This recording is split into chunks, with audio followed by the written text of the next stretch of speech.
저에게 주어진 시간이 30분으로 알고 있습니다. 그래서 30분이라고 하는 것이 이것을 그냥 계속 넘겨도 다 하지는 못할 것 같은데 제가 다 안 되고 뒤에 가서 대책에 관한 이야기를 할 때는 두 가지 사건과 이야기를 통해서 여러분들에게 보전을 드리고 제가 강의를 마치려고 합니다. 저기 한번 들어가는 걸 보시면 기독교 교회사는 기독교회사라고 하는 것은 기독교에 대한 이단 사상의 도전과 교회의 응전의 역사를 요약할 수 있습니다.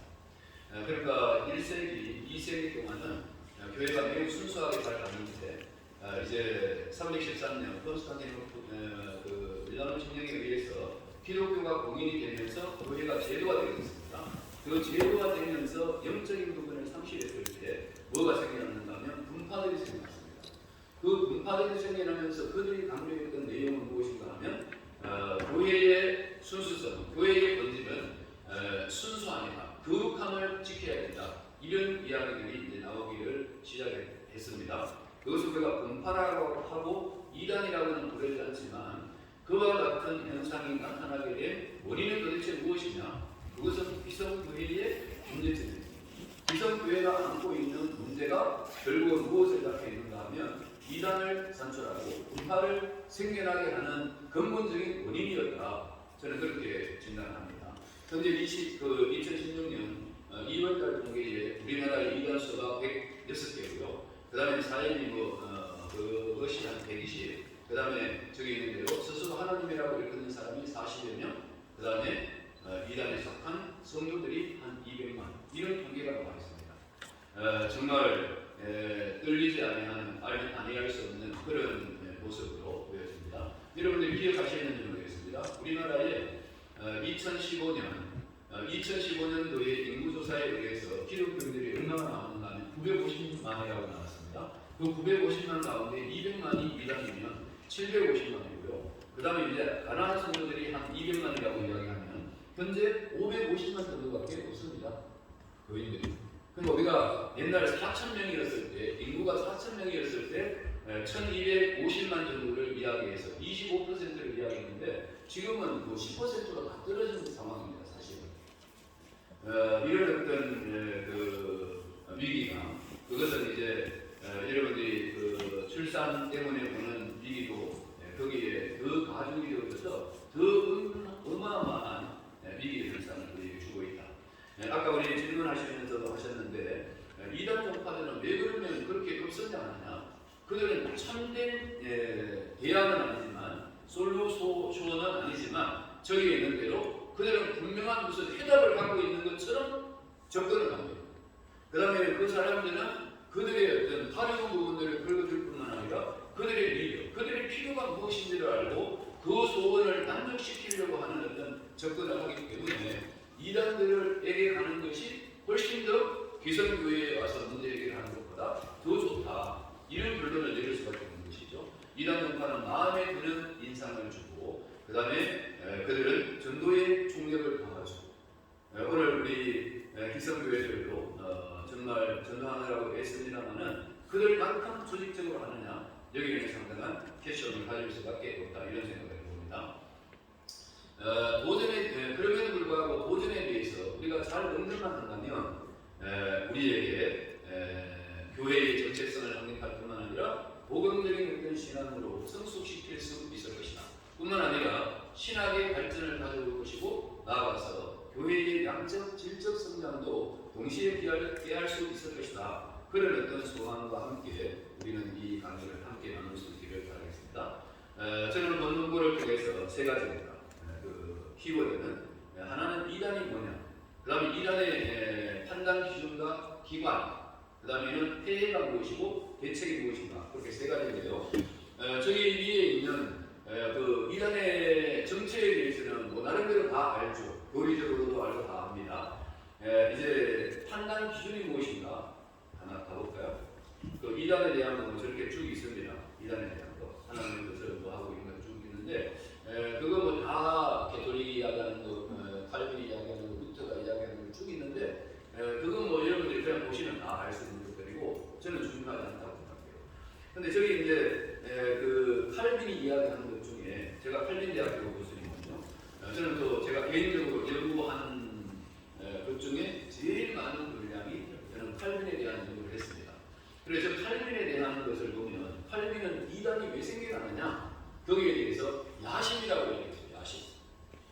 인간의 야심, 그것이 결국은 이단을 만드는 것이다. 그리고 그것은 그런 측면에서 볼 때 인본주의적이고 인간 중심적인 어떤 차원에서 볼 때 하나님의 절대 주권을 침해하고 하나님의 절대 주권을 인정하지 않으면서 인간이 그 자리를 서려고 하는 이와 같은 존재들이 결국은 이단을 만든다. 이렇게 이야기했는데 그 말에 저는 동의를 합니다. 그리고 이제 뭐 역사적으로도 저기 이제 쭉 나오는데 그냥 보시면 되고요. 그 다음에 성경에 기록되어져 있는 이단의 표현들, 제가 반주 성경을 개혁 성경을 공부를 해서 저런 이름들이 쭉 나옵니다. 저것들을 이단이다 이렇게 부르는 거예요. 이런 것들이 뭐 노트에 가 있으니까 책에. 그 다음에 이제 이단에 대한 판단 기준, 저거는 대단히 중요합니다. 우리는 개인이 이단을 정죄할 수 없습니다. 개인이 이단을 결정할 수 없는 것이죠. 그래서 형식적인 절차는 공회가 하는 겁니다. 저도 이제 이단 대책위원회를 몇 년을 했는데요. 제가 뭐 여러 정동수부터 시작해가지고 여러 사람들의 그 리포트를 썼습니다. 그러나 제가 썼다고 해서 제 이름으로 나가지 않죠. 이단 대책위원회에서 총회에다가 건의를 하면 총회 이름으로 거기에 대한 대책도 나가고 그렇게 했습니다. 그래서 공회가 판단하고 공회에서 결정하고 공회의 권위를 갖고 최종적으로 결정합니다. 아까 제가 106개 이렇게 이단 리스트를 이야기했는데 여러분들이 뭐 인터넷 들어가면 다 나옵니다. 거기에 나오는데 어떤 기관이 언제 누구에 의해서 이단으로 정제되었다 그것이 나옵니다. 그러니까 저기에 도봉구에 있는 상록교회라고 있는데 그 상록교회는 이단성이 있습니다. 이단성이 있는데 그 교회를 누가 언제 이단으로 정제했느냐 거기 가보면 몇 년도 9월 총회에서 합신 쪽에서 이단으로 정제했다 이렇게 나와요. 그러니까 이단을 정죄하는 것은 저기 있는데 교단이 하는 겁니다. 그런데 우리 참 합동처 교단이 잘하는 것 중에 하나는 저는 우리 교단에서 정죄한 이단들은 매우 생각 외고 작습니다. 근데 WCC를 제안하고 유니티, 하나님을 강조하는 저 통합석에서는 훨씬 더 많은 사람들을 정죄하고 그들을 이단으로 결정한 것을 보면 참 아이러니하다 이런 생각을 해봅니다. 저기에 절대적 기준은 무엇이냐? 절대적 기준은 성경입니다. 성경의 가르침을 표준으로 판단합니다. 자, 그런데 문제는 성경을 어떻게 해석하느냐의 문제예요. 성경 자체가 교리적으로 쓰여져 있지 않습니다. 아까 비유 해석도 이야기했지만 문제는 무엇이냐? 문제는 성경을 어떻게 해석할 것인가의 문제인데 그 해석을 어떻게 하느냐에 따라서 뭐가 나오는가 하면 닥트린이 나오고 도그마가 나오는 거예요. 그러면 우리가 가지고 있는 도그마는 이미 개혁주의 신학에 의해서 확정된 교리를 우리가 갖고 있단 말입니다. 그런데 그것을 갖고 아까 신 목사님 이야기했던 것처럼 우리가 티칭을 안 하니까요. 안 하니까. 그것이 제일 문제다. 이제 그건 제가 뒤에 가서 더 강조하겠습니다. 신뢰를 들어서 하겠습니다. 티칭 때에 그것은 저기 있는 대로 영혼을 파괴시키고 가족을 갈등시키고 가산을 탕진시키고 그 다음에 교회를 파괴시킵니다. 개인에서 작은 공동체로 그 다음에는 교회 공동체를 강하게 하는 이와 같은 이단의 행위에 대해 가지고 우리가 이제 대처를 해야 되는데 그 대처를 어떻게 할 것이냐 이것이 이제 우리의 과제입니다. 거기 제가 많은 것을 쓰는데요. 그 많은 것들을 다 이야기할 수도 없고 할 필요도 없어요. 그냥 보시면 됩니다. 그러는데 여러분들이 제가 조금 전에 이단이 왜 생겨나느냐 이런 말씀을 드렸습니다. 여러분들은 그 이슬람을 이단으로 보십니까? 이교로 보십니까? 네? 이단으로? 이단은? 이교로. 예. 제가 이슬람 대책위원회에서도 여러 이제 좀 관여도 하고 했습니다. 저와 이제 그 이슬람에 대한 조직 신학자로서 꾸란과 성경, 하나님과 알라, 그다음에 기독론, 그다음에 예수와 이사, 구원론, 교회론, 종말론 이 7개를 제가 다 논문을 썼습니다. 한 50쪽 되는 것들을 7개를 다 썼습니다. 그런데 이제 우리 교단에서 열심히 일하고 계시는 그 윤혜석 선교사님, 그분이 이제 제가 제대해가지고 우리 학교에서 박사학위를 받았습니다.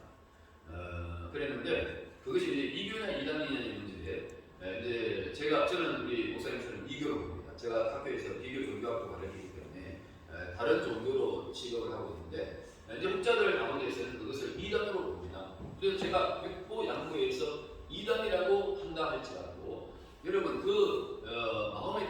마호메트이 언제 태어나가고 언제 이슬람이 만들어졌는지를 아실 거예요. 걔 뭐야? 마호메트는 570년에 태어났습니다. AD 570년. AD 570년에 태어나서 그가 뭐 했는가 하면 40살이 될 동안 610년까지 그는 외삼촌 따라서 무역을 했습니다. 장사를 했습니다. 이건 좀 대단했습니다. 그랬는데 그때 이제 610년에 그가 계시를 받아서 이슬람 종교를 만들었습니다. 자 여러분 그 610년과 570년 사이에 로만 캐톨릭 기독교회 안에 어떤 큰 사건이 있었는지 혹시 기억하세요? 내가 연도를 밝혀드리겠습니다. 590년에 어떤 일이 있었는지 기억이 난다시 괜찮습니다. 590년에 그레고리 1세가 교황제도를 만들었습니다. 교황제도가 뭘 하는 것인가 하면 이제 교황이 하나님 자리에 앉는 것입니다. 결국은 교황이 제도가 만들어지면서 590년부터 1517년까지를 중세 로마 캐톨릭이라고 합니다. 이 중세 로마 캐톨릭 기간이 뭐한 기간이었느냐? 그 기간이 암흑기라고 부르는 거예요. 그리고 이 로마 캐톨릭이 생겨나면서 그 그레고리 1세가 601년에 연옥수를 만들었습니다. 이것이 기독교회의 저는 최대의 타락이라고 해요. 최대의 타락. 그러니까 기독교가 재구식을 못할 때 이단이라고 생각되는 이단이라고 한다면 이슬람이 이단이 그때 생겨난 겁니다. 그때 생겨난 거예요. 그래서 제가 아까 이야기했듯이 이단의 발생은 무엇에 의해서 생겨났느냐? 기성교회가 재구실을 못할 때 이단들이 생겨난다. 기성교회가 재구실을 못할 때 그 틈새를 이용해가지고 사탄의 역사로 아주 이상한 것들이 생겨나서 교회를 깨우게도 하고요. 교회를 다시 분명히도 했지만 그것을 통해서 결국은 이단이 승리하지는 못한다. 그걸 저는 확신합니다. 그것은 하는 역할이 무엇이냐? 결국은 기성교회를 깨우는 일이다. 저는 그렇게 믿습니다. 대책 많은데요. 제가 그 두 가지 사건을 갖고 좀 아까 그 신 목사님 이야기하고 이야기를 좀 드리겠습니다. 뭘 이야기하고 싶으냐 하면요. 이제 아까 내가 저기 그 앞 시간을 너무 잘 들었습니다. 그분이 이단들이 하는 것은 교리 중독이다. 교리 중독. 교리로 세뇌를 시키는 것이죠. 그런데 여러분들이 보셨던 내가 신이다. 그 JN에서도 그 정명석이도 결국은 뭐 했는가 하면 자기네들이 가르치는 교리 공부를 시키지 아니하고는 그것을 다 마치기 전까지는 정명석의 설교를 듣지 못하게 하는 거예요. 그러니까 교리 공부를 해서 세뇌가 된 사람이라야지 정명석의 설교를 듣고도 문제 제기를 안 하는 것이죠. 그런데 여러분들이 아시는 김도향입니까? 건국대학교 수학과 교수. 그 사람이 거기에 들어갔다가 나왔지 않습니까? 그 사람이 나오게 된 이유는 자기는 교리 공부를 다 마치기 전이었는데 정명석의 설교를 들을 기회가 있어서 듣고 뭐 했어요? 거기에서부터 엑스포스 해가지고 그가 반대운동을 하고 있지 않습니까? 아버지가 저기 퇴로당해가지고 돌아가셨죠. 참 안타까운 일이 아닙니까? 그런데 여기에서 이야기했던 것처럼 오늘 우리가 무엇을 안 하는 것이 문제인가 하면 교리 공부를 안 시키는 것이 문제예요. 제가 아까 여기 와서 저는 전만 책 봤는데 그 책에 보니까 대신대학교 교수님이 변명적 설교와 교리적 설교를 이야기한 것을 봤습니다. 그랬는데 저는 제가 우리 학교에 지금 박사과정에 있는 PhD 하는 학생들을 6명을 가르치고 있는데요. 제가 지금까지는 다 조직신학 쪽에 공부만을 가르쳤습니다. 물론 신학과 과학이라고 하는 것도 가르치고 다른 것들도 가르쳤지만 그랬는데 이번 학기 때는 제가 과목을 하나 개설을 했는데 조직신학과 목회 세미나라고 하는 과목을 하나 개설했습니다. 조직 신학이 목회에 어떤 의미를 갖는가. 근데 우리 여기 목사님들 계시지만 저는 제 연구실에 한 2,000권 정도 제 방에만 있는데 거기에 있는 책들은 전부 다 조직 신학에 관한 책밖에 없습니다. 다른 출석이나 이런 것들은 다 집에 있지 저는 제 방에 있습니다.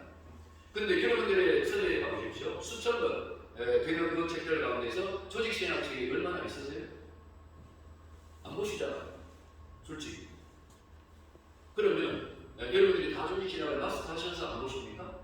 그게 설교에 별 도움이 안 된다고 하시는 거 아니에요? 제가 이제 예를 듭니다. 이거 역사적인 사건 하나부터 드리겠습니다.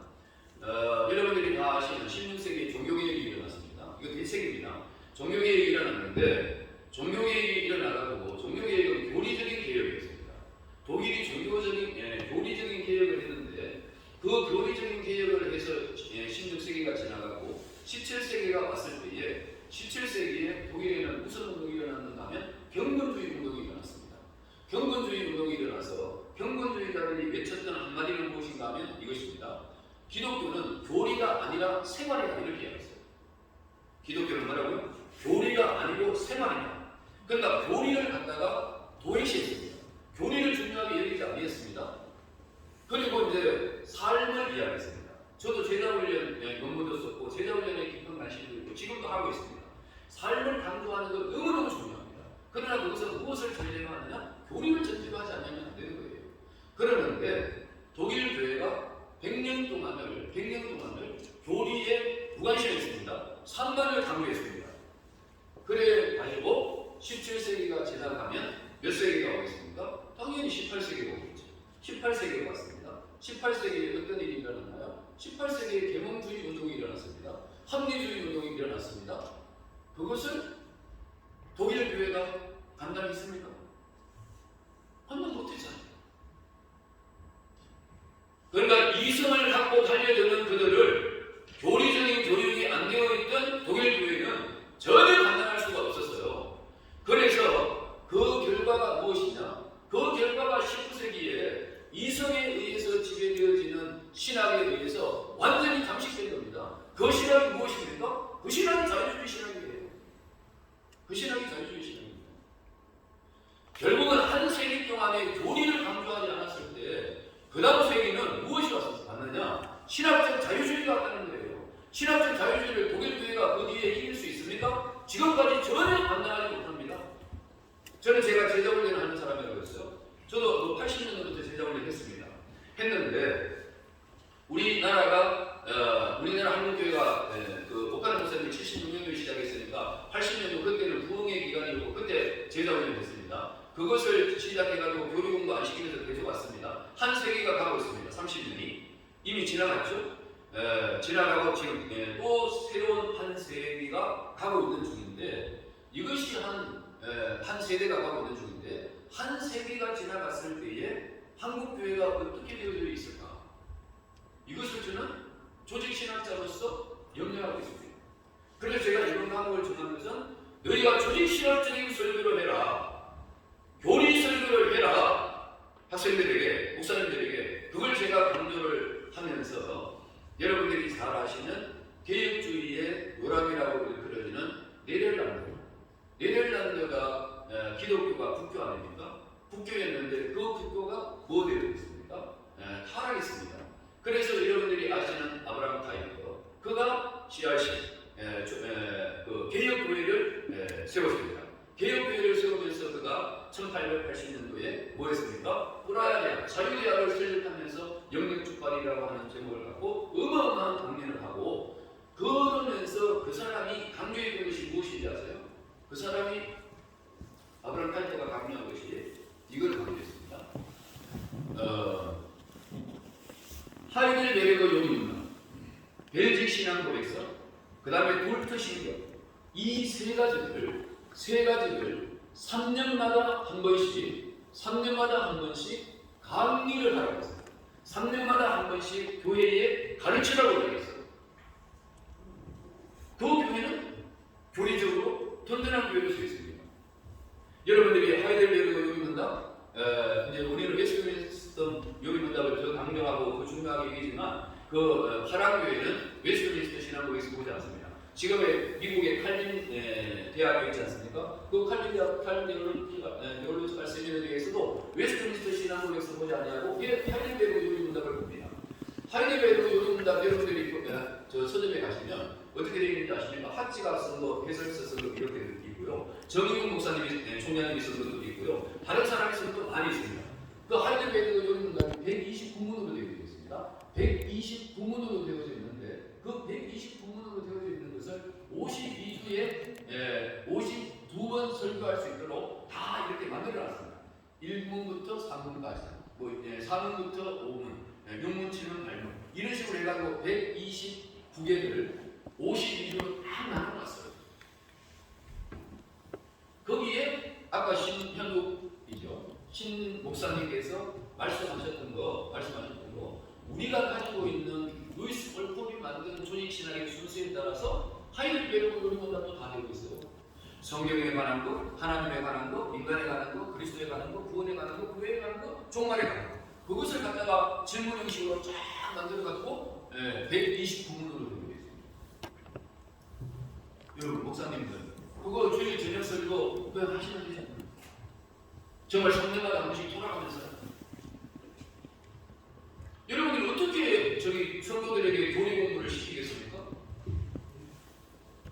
그 다음에는 거기에서는 뭐 하는가 하면 아까 여러분 볼트 신경 나왔잖아요. 볼트 신경이 뭡니까?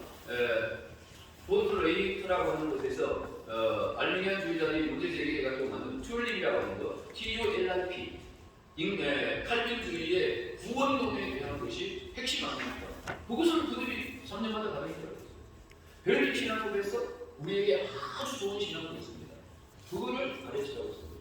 그들은 지금도 가르칩니다. 제가 이거 대단히 미안한데요. 미국의 켈빈 대학교 있지 않습니까? 거기에 칼빈 대학교에 뭐 제아도를 거기 가서 공부했습니다. 이제 석사 마치고 박사과정 하고 있는 중인데 거기에 메덴블리 총장이 있습니다. 있는데 그 학교는 미국의 CRC 교단에서 만듭니다. 그 CRC 교단은 크리스천 리폼 처치인데 그 교단은 화랑에서 이민 온 사람들이 세운 교단입니다. 미시건을 중심으로 해가지고 한 1000개 정도의 교회가 있습니다. 그 1000개 되는 교회에서도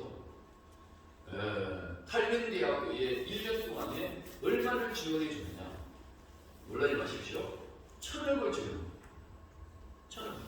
1000개 교회가 1000억을 지원. 그 1000억을 지원을 받아가지고요. 그걸 갖고 세계에서 오는 신학을 공부하는 사람들이 있지 않습니까? 그 사람들 박사과정 하는 사람들에게 풀 스칼러십을 줍니다. 돈 받고 하나도 안 받고 하우징, 집도 아파트 값도 안 받고 용돈까지 줍니다. 그걸 왜 하는지 아십니까? 자기들은 소명의식이 있습니다. 우리가 개혁신학을 지킨다. 세계의 개혁신학을 전파하는 하수꾼들이다. 이런 소명의식을 갖고 구의를 하고 있어요. 그게 어떻게 가능해졌습니까? 그들이 그런 교리 위에 굳게 서 있었기 때문에 가능했다. 이것을 제가 말씀드리고 싶은 거예요. 우리 목사님들, 여러분들께서 이제 뭐 합니까? 세례를 베풀 때 중학생 아이들에게 묻지 않습니까? 뭐 다 신앙고백 다 합니다. 그 다음에 묻습니다. 웨스트민스터 신앙고백서와 베이솔 요리문답이 성경에 준하는 것인지도 믿느냐? 이렇게 물으시잖아요. 안 묻습니까? 묻죠. 걔들이 웨스트민스터 신앙고백서 한번 본 적 있습니까? 베이솔 요리문답 여러분 가르친 적 있습니까? 그러면 이게 맹신 아닙니까? 맹신. 기독교는 맹신이 아니잖아. 대상이 분명하고 내용이 분명하잖아요. 그렇게 세례받은 아이들을 잘 자라리라 이렇게 상상하세요. 어떻게 잘 자랍니까? 내용이 없는데. 저는 시골 고신척 교회에서 자랐습니다.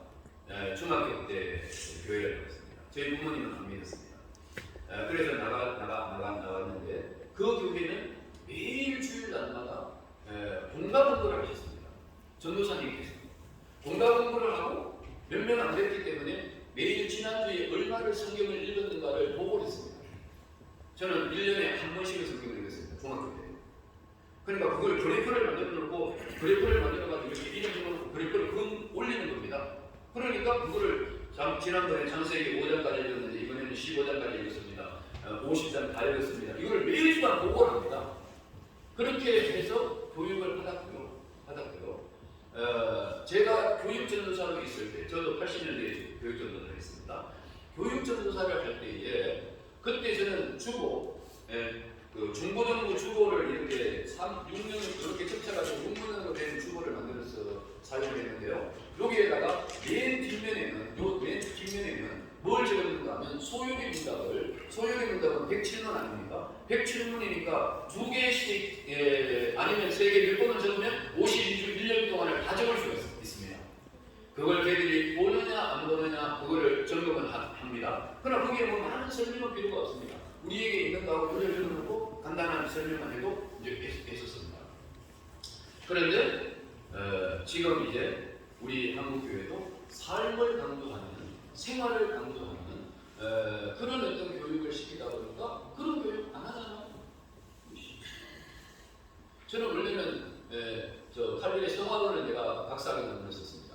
그렇기 때문에 삶을 너무너무 강조해야 됩니다.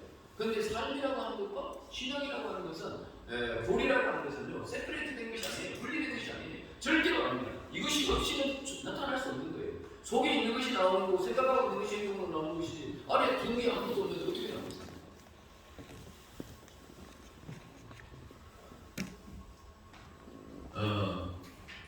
제가 저 이단 이단들에 대한 대책이 무엇이냐? 오늘 신 목사님께서 강의하실 때 말씀하신 것처럼 교리를 중독시켜서 이단화시키는 그 이단 교주들에 대항해서 우리가 어떻게 그들을 디펜스할 수 있겠느냐? 그 유일한 방법은 교리에 대해서 교리로 대처해야 된다. 그래서 여러분 제가 아까 파드가 드렸네. 그 뭐예요? 웨스트민스터 신앙고백서는 몇 장으로 구성되어 있는지는 아시죠? 웨스트민스터 신앙고백서는 33장으로 구성되어 있습니다. 33장이니까 그것도 똑같습니다. 그것도 제일 처음에 성경에 나오는 것입니다. 성경은 오류가 없고 절대적인 하나님의 말씀이다. 나옵니다. 몇 개 나옵니다. 그 다음에 하나님 나옵니다. 하나님이 어떤 분이신가? 나옵니다. 인간이 어떤 분이냐? 그리스도가 누구시고 무슨 일을 했는가? 구원이 어떻게 이루어지는가? 순서, 칭의서가 쫙 나옵니다. 교회가 무엇이고 교회는 무엇을 해야 되고 교회는 어떤 것이고 종말론에 대한 입장은 그 7개의 교리 기독교 조직신학 우리가 갖고 있는 박현무 박사님이 만들었던 그 조직신학에 근거해서 33개로 쫙 나와 있어도 그러니까 33개니까 여러분들이 주일 저녁이나 이때 행사 다 하셔도 33주만 들으시면 하실 수 있어요. 그래서 그 안수 받는 안수 집사님들, 장로 장립하시는 분들, 권사님 되시는 분들, 뭐 직분 맡기시는 분들 이런 사람들에게 정말 기독교의 교리, 특별히 우리 장로교회의 교리를 정말 가르치시는 일에 이렇게 좀 정성을 들여서 3년에 한 번씩이라도 이렇게 가족과 이렇게 윤본대로 그것을 계속 가르칠 수 있다면 이단들이 들끓는 이 세상 속에서 그들을 좀 지켜낼 수 있지 않겠는가? 저는 목회를 안 해봤지만 목회가 무엇이냐? 두 가지로 생각하면 목회는 먹이는 것이죠. 잘 먹이고 쉬게 해주고 잘하고 그 다음에 하나는 뭡니까? 이민자들로부터 보호하는 거 아닙니까? 그것이 돌봄이라고 하는 것입니다.